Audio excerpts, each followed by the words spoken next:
Il y a 50 ans, un homme a percé le secret de la production d'énergie renouvelable gratuite dans son jardin en n'utilisant rien de plus qu'un tas de branchages.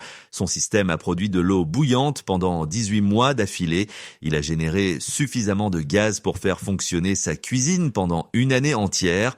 Il a rechargé ses batteries, alimenté ses lumières et fourni 60 miles de carburant pour sa camionnette. Le seul sous-produit de ce processus était un engrais si puissant qu'il lui a permis de cultiver des fruits tropicaux sur un sol si pauvre qu'il était considéré comme biologiquement mort. Le système défiait presque les lois de la physique. Des journalistes du monde entier sont venus le documenter. Reader's Digest a publié un article sur son travail et son livre s'est vendu à plus de 100 000 exemplaires. Un expert en énergie de l'époque a même proclamé qu'il avait découvert l'avenir de la production d'engrais et d'énergie combinés en une seule boucle élégante. Mais ensuite, la technologie a disparu. C'est l'histoire du biomiller, la technologie oubliée qui transforme un tas de bois en une centrale électrique de jardin. Et pourquoi 50 ans plus tard, presque personne ne l'utilise ? En 1964, Jean Pin et son épouse, Ida, se sont vus confier la gestion d'une forêt de 590 acres dans la région du Var, dans le sud de la France. Ce n'était pas un paradis luxuriant, c'était une poudrière.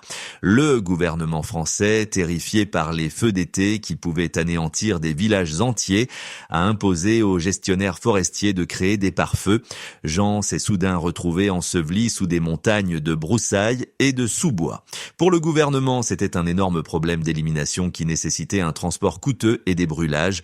Pour Jean, cela ressemblait à une opportunité inexploitée d'autosuffisance. Sa première expérience fut modeste. Il a utilisé du bois déchiqueté comme litière pour ses chèvres, ce qui a éliminé le besoin d'acheter de la paille coûteuse. Non seulement cela a permis d'économiser de l'argent, mais les chèvres semblaient également en meilleure santé de manière mesurable. Et quand il a appliqué la litière usagée à son potager, les résultats l'ont stupéfié. Dans un sol dolomitique, sec et sablonneux, le genre où rien ne pousse, il a cultivé des pastèques, des plants de tomates de 2 mètres et de la chayote, une courge tropicale des Antilles.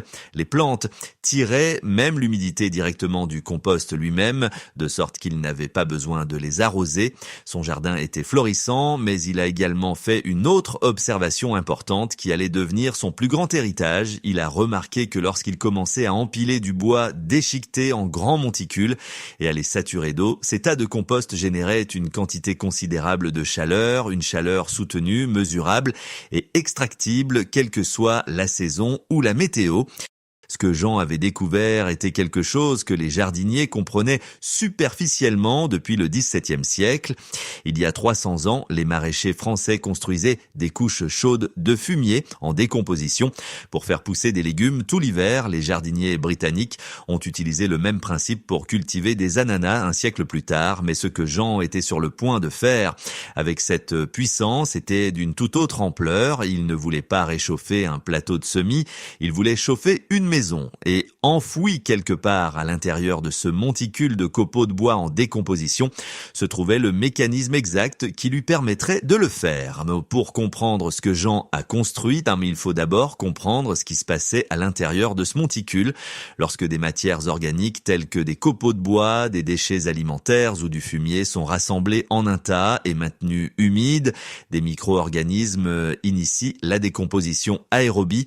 Ils décomposent la matière, la contient, la convertissant en compost tout en libérant du dioxyde de carbone, de l'ammonium et des quantités importantes de chaleur. 35 pieds cubes de matière en décomposition active peuvent générer jusqu'à 2500 kilocalories par jour. Pour contextualiser, c'est assez d'énergie pour faire bouillir 8 gallons d'eau chaque jour. Au début des années 1970, Jean avait dépassé les monticules d'essai rectangulaires. La structure qu'il a adoptée était circulaire, une forme qui maintenait la chaleur tout en permettant à la réaction de compostage au centre de fonctionner à plein régime. À l'intérieur de 40 tonnes de copeaux de bois densément compactés et saturés d'eau, il a enroulé 650 pieds de tuyaux en polyéthylène en une boucle continue. L'eau souterraine froide était pompée à une extrémité de ce tuyau et au moment où elle émergeait de l'autre extrémité, elle avait atteint 60 degrés Celsius. Le système produisait cela à un débit d'1 gallon par minute en continu pendant 18 mois. Cette production était suffisante pour chauffer leur maison de 93 mètres carrés et fournir de l'eau chaude du robinet 24 heures sur 24. Toutes saisons confondues, sans aucune source d'énergie externe, mais Jean n'avait pas fini, loin de là. Enfoui à l'intérieur du monticule se trouvait un réservoir en acier scellé de 140 pieds cubes rempli d'une boue de déchets de bois plus fins. Au fur et à mesure que le matériau à l'intérieur se décomposait anaérobiquement, il libérait du gaz méthane que Jean a capturé dans une série de chambres saisie à air de camions disposés à côté du monticule. En 90 jours, le réservoir a produit près de 1800 pieds cubes de gaz, suffisamment de carburant pour faire fonctionner leur cuisinière et leur four de cuisine pendant une année entière. Le gaz restant alimentait un générateur. La puissance était modeste, environ 100 watts, mais suffisante pour recharger une batterie et éclairer leur maison de 5 chambres. Jean a ensuite compressé l'excédent de gaz dans 2 cylindres montés sur le toit de sa camionnette Citroën, lui donnant 60 miles d'autonomie pour son véhicule. Le rendement final s'est manifesté lorsque la chaleur a finalement cessé 18 mois plus tard. Lorsque Jean a démantelé ces tas, il ne restait ni cendres ni déchets. Il lui restait de l'humus, un engrais concentré, riche en nutriments, biologiquement supérieur à tout ce qui était vendu en jardinerie. Il a utilisé cet or noir pour cultiver 1000 mètres carrés de légumes dans les montagnes sans jamais utiliser une seule goutte d'engrais chimiques, ni même d'irrigation. L'humus était si riche en matière organique qu'il retenait chaque goutte de brouillard de montagne, nourrissant ses plantes pendant les rudes étés méditerranéens. Il avait créé un système où le produit d'un processus était l'intrant parfait pour le suivant. Pin avait passé 15 ans à construire quelque chose dont le monde avait vraiment besoin. Il avait développé et popularisé le biomillaire pendant la crise pétrolière des années 1970, une période où les gouvernements et les institutions de recherche cherchaient véritablement des alternatives aux combustibles fossiles. Mais au début des années 1980, les prix du pétrole s'étaient stabilisés. L'urgence politique s'était dissipée et l'incitation économique à financer des systèmes énergétiques que personne ne pouvait posséder ou contrôler s'était évaporée presque du jour au lendemain. Le biomiller a été enterré par la commodité de l'ère des combustibles fossiles. Nous sommes devenus une société de consommateurs plutôt que de producteurs, troquant notre indépendance contre le simple geste d'un interrupteur de thermostat. Mais les problèmes même que Jean tentait de résoudre dans les années 70 n'ont jamais disparu. En 2024, le ménage européen moyen a dépensé plus de 2000 € par an en énergie. Au Royaume-Uni, le plafond du prix de l'énergie a augmenté de plus de 300% par rapport au niveau d'avant la crise. Aux États-Unis, les coûts énergétiques résidentiels ont augmenté de plus de 30% entre 2019 et 2023. Les prévisions projetant une augmentation continue tout au long de la décennie.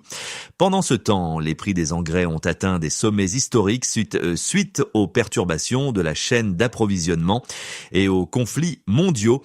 Les coûts de l'engrais azoté augmentant de plus de 200% entre 2020 et 2022. Pour quiconque gère des terres, cultive des aliments ou chauffe simplement une maison, les conditions du 21e siècle ressemblent presque exactement à celles qui ont rendu le travail de Jean Pin urgent dans les années 1970. Avec toutes les promesses que montre le biomiller, on se demande pourquoi tout le monde n'en construit-il pas un? Pour commencer, la construction d'un biomiller fonctionnel nécessite de l'espace.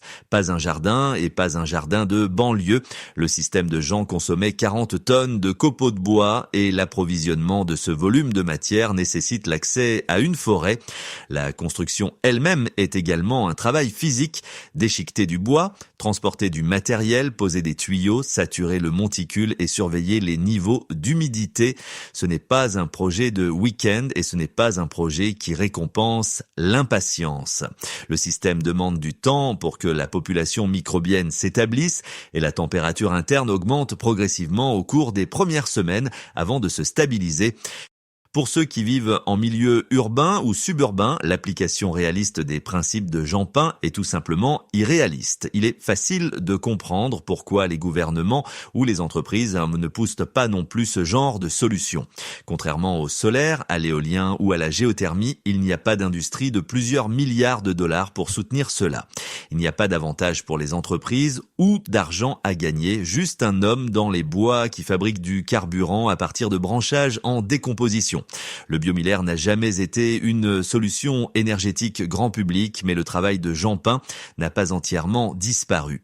Il est passé dans l'ombre, comme le temps de Talfer, les connaissances non brevetables, perpétuées par des praticiens qui valorisaient la fonction plus que la reconnaissance. Dans les régions rurales de France et d'Allemagne, un petit nombre de gestionnaires forestiers ont continué à appliquer ces principes de compostage à la réhabilitation des sols dans les années 1980 et 1990. Dans les communautés de permaculture à travers l'Europe, l'Amérique du Nord et l'Australie, le biomiller est devenu un point de référence pour la conception de systèmes fonciers intégrés. Le livre de Galen Brown de 2014, The Compost Powered Water Heater, a également contribué à introduire la technologie auprès d'une nouvelle génération de personnes recherchant l'autonomie. Lentement, l'intérêt s'est intensifié. Nous voyons le biomiller s'intégrer à des solutions à faible technologie encore plus avancées, telles que les moteurs Stirling qui convertissent les différences de température en mouvement mécanique. Nous avons la technologie pour non seulement extraire de la chaleur et du gaz, mais aussi de l'électricité réelle de la décomposition d'un tas de bois. Aujourd'hui, nous assistons également à un changement dans la façon dont nous percevons les flux de déchets dans nos villes. Il existe désormais des projets visant à utiliser les quantités massives de marques de café usagées produites par les zones métropolitaines pour alimenter des biomillers urbains. Le marc de café est riche en azote et en énergie, ce qui en fait un turbo idéal pour un réacteur à copeaux de bois. Lorsque nous examinons les rapports de recherche provenant du réseau mondial des écovillages, nous voyons le biomiller être réinventé en tant qu'oxydation biologique, testé avec tout, du marc de café aux déchets municipaux. Cela devrait vous mettre en colère que nous vivions actuellement dans un monde où nous payons des frais d'élimination pour nous débarrasser des déchets de bois. Nous dépensons des millions de dollars des contribuables pour défricher les broussailles des autoroutes afin de prévenir les incendies. Puis nous payons à nouveau pour enterrer ces broussailles dans une décharge où elles pourrissent et produisent des gaz à effet de serre nocifs. Le biomiller bouleverse tout ce système défaillant. Il transforme une responsabilité, le combustible des feux de forêt, en un atout qui fournit chauffage domestique et sécurité alimentaire.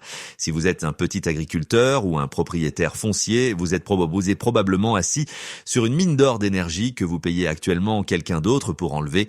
La recherche prouve qu'un tas standard d'environ 5 mètres de diamètre peut produire suffisamment de chaleur pour alimenter une maison de 140 mètres carrés pendant un hiver rigoureux. Aux tarifs actuels des services publics, ce tas n'est pas seulement du bois, c'est un chèque à 4 chiffres versé sur votre compte bancaire chaque année. Il y a un secret technique que beaucoup de gens ignorent lorsqu'ils essaient de reproduire le travail de Jean. La recherche montre que la variable la plus critique est la taille des particules. Si vos copeaux de bois sont trop gros, la surface n'est pas assez grande pour que les bactéries prospèrent. S'ils sont trop petits, le tas se tasse si fermement que l'oxygène ne peut pas pénétrer. Les bactéries aérobies meurent et le tout commence à sentir le marais. Jean a trouvé la zone boucle d'or, la taille parfaite des copeaux qui permettaient au tas de respirer tout en maintenant une densité suffisante pour piéger la chaleur. Jean est décédé en 1981 alors même que le monde s'engageait à fond dans l'ère de la consommation. Il n'a pas vécu pour voir Internet, où ses plans sont maintenant téléchargés par des milliers de personnes chaque mois. Il n'a pas vécu pour voir le mouvement du droit à la réparation ou la montée du mode de vie hors réseau. Mais son héritage est plus vivant aujourd'hui qu'il ne l'était lors de son article dans Reader's Digest. Nous sommes la génération qui doit résoudre l'énigme énergétique et nous devons le faire sans le luxe du pétrole bon marché infini. Le biomillaire représente quelque chose de vraiment rare. Un système éprouvé et complet, construit à partir de matériaux qui ne peuvent être hors de portée financière, produisant simultanément chaleur, carburant et fertilité du sol. Si cette histoire de transformer de simples branchages en une puissante source d'énergie a changé votre façon de voir le monde naturel, veuillez vous abonner et aimer cette vidéo. Nous nous engageons à découvrir l'histoire et les technologies qui ont été négligées ou intentionnellement enfouies. Cultivons ensemble un avenir plus autosuffisant. Notre prochaine exploration des trésors cachés du monde arrivera bientôt.